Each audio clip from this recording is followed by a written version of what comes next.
Before we get going with episode 79, a word from our friends at Equinedge. Equinedge.com provides AI metrics for next-generation horse players. Equinedge utilizes the latest advancements in machine learning technology to bring tools typically locked away by CAWs to everyday players. Stop guessing and start knowing at Equinedge.com. Visit Equinedge.com today and use promo code FREEMONEY to get your first month of unlimited access absolutely free. That is promo code FREEMONEY over on Equinedge.com. Now, episode 79.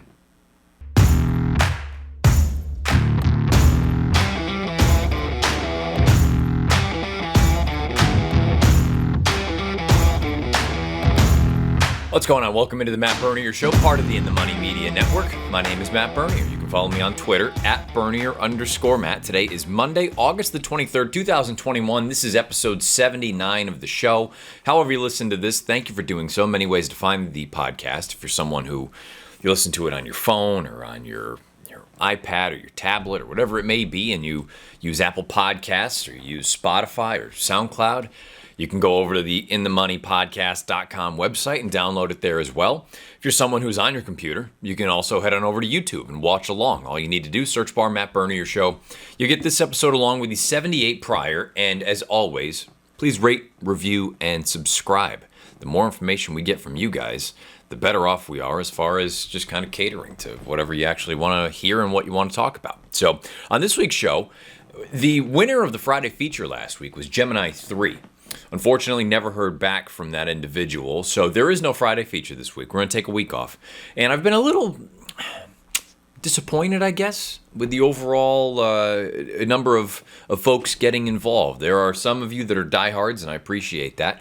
But it seems like it's certainly waned a little bit over the past few weeks. So maybe we take a week off, kind of hit the reset button, and maybe we'll bring it back at some point next week as we get closer toward the end of the Saratoga meeting. But today was just kind of one of those shows, and it's going to be a little bit shorter, hopefully only 25 minutes, 30 tops.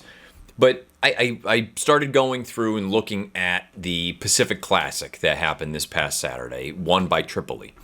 And he did so in pretty nice fashion. I thought all things considered, it was a good effort from him and a good effort from Tiz Magician to run second.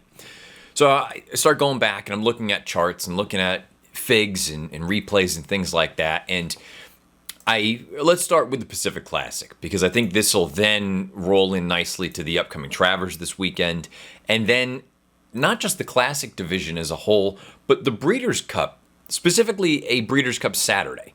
And I know this sounds silly to be looking this far ahead, but coming up this Saturday, the 28th, we are going to be, or 29th, whatever it is, we're going to be 10 weeks from Breeders' Cup Saturday. So in all likelihood, the horses you see running this weekend or you saw run this past weekend, at most you're going to see them one more time, and some of them we've heard as far as a horse like Malatha is concerned, she's probably training right up to the Breeders' Cup. So there's a real scenario in which you don't see some of the horses run again between this past weekend, this coming weekend, and the Breeders' Cup weekend. There's a real scenario where that happens. Heck, maybe we've even seen some horses run their race and we won't see them again. And this is going even farther back, a couple weeks back. So I get it. It may sound a little silly that we're talking about, or I'm bringing up, looking at some of these races this far in advance. But in reality, you may not see these horses again until the Breeders' Cup. So it's never too early to start getting an idea and just thinking. That's all. When I go back and look at the Pacific Classic, the way in which Tripoli won, his overall body of work on dirt is really strong. He's done nothing wrong, and he's earned some big figs. But when I was going back and looking at the race, I go, well, in reality, how fast could the race have ended? How good could it have been from a speed figure standpoint? I figured if Tripoli got up into the mid-100 range, he would win or be right there. And in fact, from a Beyer standpoint, that's exactly what he did. He had paired up career Beyer tops of 100 prior to the P Classic, and he moved up to a 104 on Saturday night. Tiz Magician runs second and earns a 103. When you just look at it at face value, that seems entirely reasonable, right? Well, the only thing I would throw out there is not even factoring in the time. And I know that's really how this sort of stuff works, but we're not going to get into the weeds. You all know I've gone over how figs are made many, many times. There needs to be an element of subjectivity involved here. In all likelihood, did a horse like Tis a Magician run the best race of his life in career start number 19 at a distance that may be a hair shorter than ideal for him? And not only did he run a career best fig, he ran a career best by 5 points. Pretty substantial move up. A 103 when his career best prior to that was a 98. It's not impossible, but I don't know. Makes me think a little bit like, okay, well, let's do a little bit more work on this number. Dr. Post, he earned a 97 Beyer. Entirely possible and well within his realm of what he's capable of. He's got Beyer speed figures of 104 and 101 on his page. So a 97 to me, that doesn't really stand out as something that's a little bit off. One, though, that kind of going back to Tis a Magician, what's the likelihood of you running a career best in this kind of fashion? Sheriff Brown, the 4th place finisher at 81-1. Sheriff Brown is a 5-year-old gelding who has run 22 times now. His career best Beyer prior to Saturday's race was a 92. He earned a career best fig, and he was defeated by 7 lengths in the Pacific Classic, a career best of 95. So could he have moved up to a new top 3 points better than what the prior top had been? Sure, of course. You have to be open to the chances that certain things happen.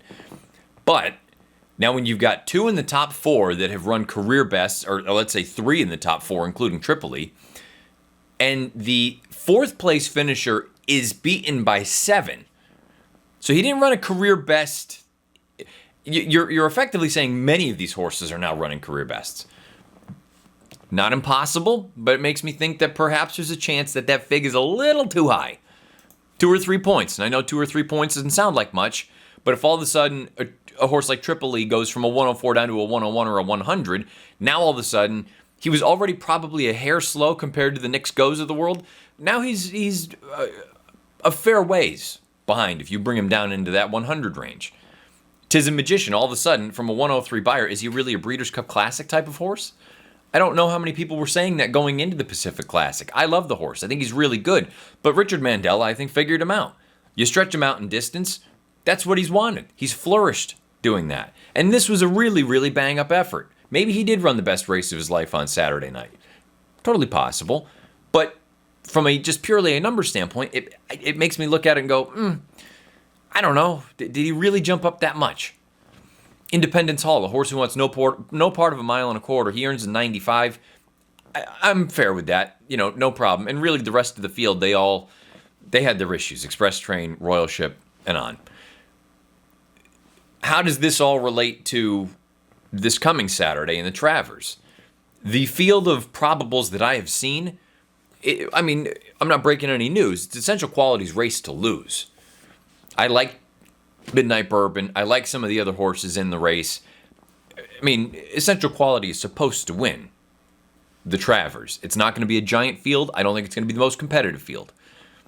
So Tripoli wins the P Classic, a deserving horse to go to a race like the Breeders' Cup Classic. I had said it on the ABR stream on Saturday night. You're at a point in time now with these races where you need to prove, do you actually belong in certain divisions?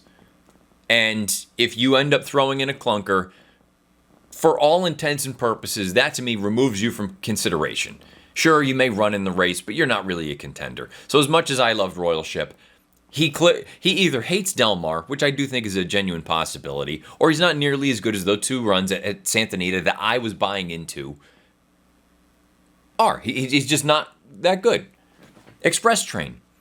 He didn't run his race, but even if he ran his race, he's a low 100 type. That's not good enough to win the Breeders' Cup Classic. So, to me, they're pretenders. They're out. Dr. Post, do with him what you will. If he shows up, maybe he can clunk up and get a piece. I'd be stunned if he won a race like the Breeders' Cup Classic. I think he's out. Tis a Magician, I don't think he's good enough to win a race like the Classic. I think he's a really good horse, but I'm not convinced that he can actually do that. To me, he's a pretender from the Classic division. Tripoli, he's done nothing wrong on dirt. I'm not going to sit here and question the fact that he could improve again. But how much is he going to improve again? especially if this fig is actually a little inflated. Let's say he's actually closer to 3 consecutive 100 buyer speed figures. Let's say even if he did move up to a 104 or 105, that puts him in contention, but I think he's still going to come up wanting. But he, at least to me, he proved he belongs in that group. The Travers, who really belongs in the classic consideration? And we'll find out. If something crazy happens, yeah, I mean, it turns things on its ear. But outside of essential quality, when you hear, some of the names that are thrown out there, or that I'm seeing anyway, as probables. This is over on HorseRacingNation.com. Midnight Bourbon, I like him a lot. I think he's probably better a little bit shorter. To me, feels more like a dirt mile type than a classic type. King Fury, got to prove to me that he's actually this good, and he's got no speed. Keep Me in Mind, same deal. Look, he ran really well in the Jim Dandy, but had a beautiful trip, and from a running style standpoint, don't know that it'll work. Mask of Parade, yeah, you know what? Maybe not the cleanest go in the Jim Dandy. Maybe he can improve. I think he's probably more of a dirt mile type if he is a Breeders' Cup kind of runner. Dynamic One, very likable horse. He'll run all day long. Maybe more of a marathon type than a classic type. He can really make a statement on Saturday, though, in a race like the Travers. And Miles D, he's just got to prove that he's actually of this caliber. I like that Chad is going here with him, or in theory, based on the probables, but outside of essential quality, none of those horses right now has really proven themselves or asserted themselves as a legitimate classic runner. So then that makes me start going through all of the divisions, where I'm looking at the classic going, okay, outside of essential quality and outside of Nick's Go and outside of Hot Rod Charlie, Tripoli, I guess. Life is Good. We'll find out. He's supposed to come back in the Jerkins on Saturday, and then, theoretically you'd stretch him back out, but he's got a lot to prove between now and a race like the Breeders' Cup Classic. So outside of those three, Nick's Go, Essential Quality, Hot Rod Charlie, who else in there are you just petrified of? Or do you view as a genuine classic contender? Kind of to the point that I brought up a couple weeks ago when Nick's Go won the Whitney and the way that he did it. But then that made me start thinking of all of the Breeders' Cup races going, wait a minute, how many of these races look like they're ripe for chaos? And when I say chaos, I mean what we think of from a Breeders' Cup standpoint, where you get these horses that go off at 15 or 20 to 1, that on any other day they would be 4 or 5 to 1. That's what makes the Breeders' Cup so exciting and so much fun. And I'm not including Friday, the juveniles. The 2-year-old races, there's still a long way to go for that. But for these horses that have established form, I wanted to start going through and one by one kind of piecing the races together and taking a look at some of the names and going, well, if they run their race, they're going to be pretty darn tough to beat. So here we go. From the top on Saturday. These are the Saturday races. Some of these names, let me know beneath the video player on YouTube or on Twitter, at Bernie or _Matt. Am I missing anyone in these divisions, or a horse that may be a bit of an outsider that you genuinely think could upset the top of the market? Because I think a lot of these divisions are pretty sound, pretty solidified as far as the pecking order of, if this horse shows up with their race, they're probably just beating everyone.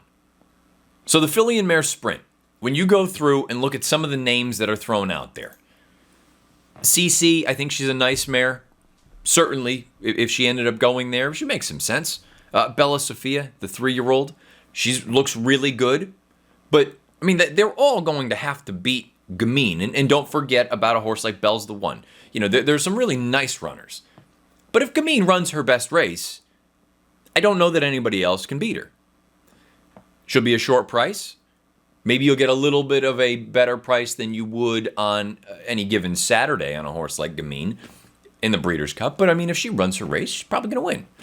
The turf sprint, I'm not going to make any comment on, because you all know how, A, terrible I am at turf sprints in general, but B, trying to even name some possible runners in a 5-furlong turf sprint, which is also worth noting. On the Breeders' Cup's page, you can see there are some different configurations for some of these races this year at Del Mar, as is the case when you go to different venues. Different distances actually come into play. So the turf sprint's at 5 furlongs. For me, that'll be a punt. Let me know if there's someone that I really should know about that I'm just going to gloss over. The dirt mile. When you look at the field, I like By My Standards. I think that's where he belongs as opposed to the classic. he makes a little bit of sense in there. Art Collector, we saw him come back to the races a couple weeks ago. He looked really good. I believe he's supposed to go in the Charlestown Classic on Friday evening. 3 turns. I have no idea if that'll work to his advantage, but I could see him being a dirt mile type. But I look at a horse like Silver State, who I don't think is a 1.25 mile kind of horse. A 2-turn mile for him, who are you afraid of? His best race, I think, is markedly better than anything anyone else is capable of producing. If he runs his race, and I recognize when I'm saying these caveats, if, there's no guarantee that any of these horses are going to run their best race, the first Saturday in November. But if Silver State runs his race, I think it's better than anything any of the other horses are capable of. So there's a relatively formful kind of field. The Filly and Mare Turf. Now, this race is going to be run at 1 3/8 based on the Breeders' Cup's website. A horse like Warlike Goddess, who's a domestic type, I think she makes plenty of sense in there. Snowfall, if she comes over, she makes all the sense. Altika, my concern with her would be going out that far. I think she's nicer at that sort of 1 to 1 1/8. I'd be curious to see what Charlie Appleby and Godolphin would want to do with her in any of those sort of races. But I look at the tape from Santa Barbara and go, she continues to improve, and even right now, I think if you ran the race today, I would pick her and say, I don't think anyone else can beat her.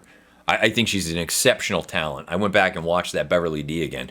She was unreal that day. I know it was a short field, and outside of Mean Mary, what was really in there? Mean Mary had a tactical advantage, and for her to get her doors blown off the way that she did by Santa Barbara, who again is a 3-year-old, I think Santa Barbara's got another big forward move in her. Aidan O'Brien's already brought up the idea that the Breeders' Cup has long been in the back of their minds for her. I just think she's way the horse to beat in a division like that. And she'll be a short price, and it would be a formful result should she win.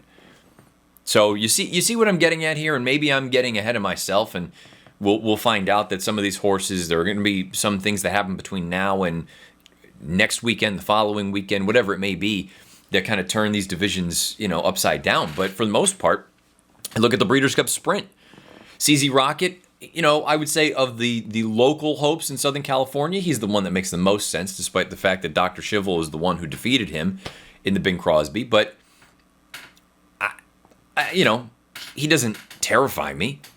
Yalpan, maybe he ends up really getting back to his best races. I thought his return was pretty solid down in Maryland. But Jackie's Warrior, if he runs his race, who's going to beat him? And we'll see him, in theory, in the Jerkins on Saturday afternoon at Saratoga. 7/8 of a mile. I mean, he's won at a 1-turn mile before. That won't be an issue. But 6 furlongs, I don't know who's going to be able to handle a horse like Jackie's Warrior should he continue on this kind of trajectory. Another relatively formful kind of division. The mile, Palace Pier, if he comes over, he looks like he's the goods, but we've seen the mile division types come over and not fare quite as well. If it's not him, the local hopes, I think, are really intriguing. I thought that Del Mar Mile on Saturday night was a really solid race. And to me, you look at Mo Forza, you look at Smooth Like Straight, even throw in Hit the Road. I mean, they all make sense for different reasons. Running style-wise, both Hit the Road and Smooth Like Straight. From a figure standpoint, Mo Forza, I think that could potentially be an opportunity. And, I don't want to, shortchange Got Stormy. I don't know if she is capable of reproducing that Saratoga effort again at Del Mar. But if she can, that puts her right there in the mix. And Chad's going to have an interesting call to make with domestic spending, I think. I would imagine they go to the turf with him, and we'll get to the turf in a moment. But I do wonder if there's a decision to be made, similar to the whole bricks and mortar thing. You're much more likely to get pace in the mile than you are in the turf. And we saw that was really his undoing in the Arlington Million this year. But that, if he went in the mile, I think he would have a big chance. If he goes in the turf, he's arguably the horse to beat. He'll be an interesting one to see what move they make. And, as is always the case, the O'Brien contingent from Europe, whether it is we saw Order of Australia last year at 1,000,000 to 1 win at Keeneland, but you always need to respect anything he brings over here for those races. But for the most part, I think that's a pretty formful event, right? Unless you think that the local hopes just completely get lost in the shuffle, which I'd be surprised if a Mo Forza, should he stay healthy, which is his biggest concern, or a Smooth Like Straight, I'd be surprised if either of them ended up being something in that 10, 12 to 1 range. I think they both are going to be single digits. Perhaps one of them, perhaps even a Mo Forza vying for favoritism, depending on who comes over from Europe. So the mile, to me, relatively formful. The distaff. This could be the one that I suppose you could get some more intriguing prices on just because of the depth of the division. In Saturday, that may be the race of the day at Saratoga, the personal ensign. You've got Latruska, who's scheduled to go. You've got Swiss Skydiver, who's scheduled to go. I believe there are even a couple other. Harvey's Little Goyle is listed as a probable. Bonnie South, Royal Flag. I mean, that's a really good race. Miss Marissa. So if all of them go, I mean that's a preview anyway of the Breeders' Cup Distaff, and then just sprinkle in a couple other names like a Malathot, who we saw win the Alabama, and the word is, or the thought is, she may just train up to the Breeders' Cup Distaff. Throw in She Dares the Devil, who's proven at Del Mar already. And I have no idea what the latest on Monomoy Girl is. That's not even including her. So that, to me, that may be the race where if you're not sold on Latruska, which I think you should be, if you're not sold on her, maybe there's a scenario in which you can find a price a little bit farther down the tote and take advantage. But, that doesn't mean that I think that race is ripe for chaos. I think there are a number of logical horses that would go in that spot. But that race on Saturday in the personal ensign, that's going to go a long way in kind of showing off what you're looking at as far as who's going to be in what division and how they're looking for a race like the Distaff. And then with the turf, if Mishriff comes over, I think he would still be better suited for the Classic. Whether that happens or not, we'll find out. But if he comes over here for the turf, the 1.5 miles here compared to the 1.5 miles in Europe is entirely different. He makes all the sense in the world. Already talked about domestic spending.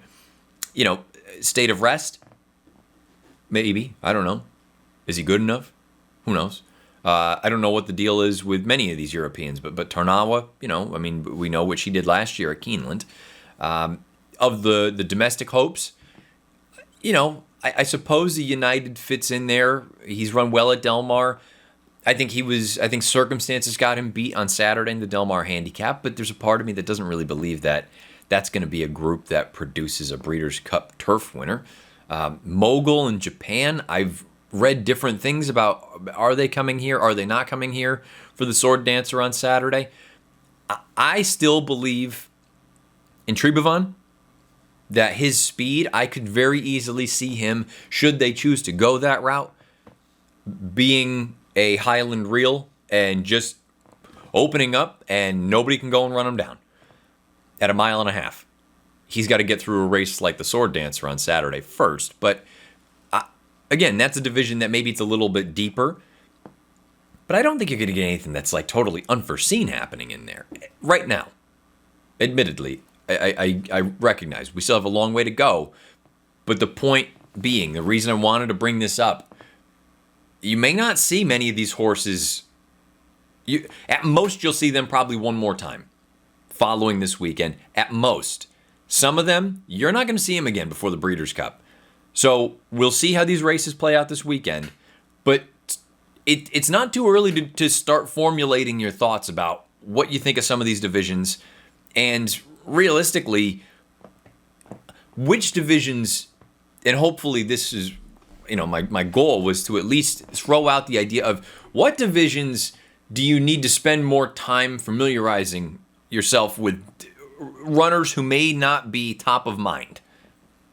We know who the players are in the filly and mare sprint. That feels like a very sort of top-heavy kind of group. Maybe we need to do a little bit more homework on the turf and some of the Euros who may come over. Maybe we need to do a little more work on the mile and find out some of the European horses to get a little more familiar with names that on a day-to-day basis here we don't really know. The Distaff, you know the players and you know how deep that group is. That's probably going to end up being the best race of Breeders' Cup weekend.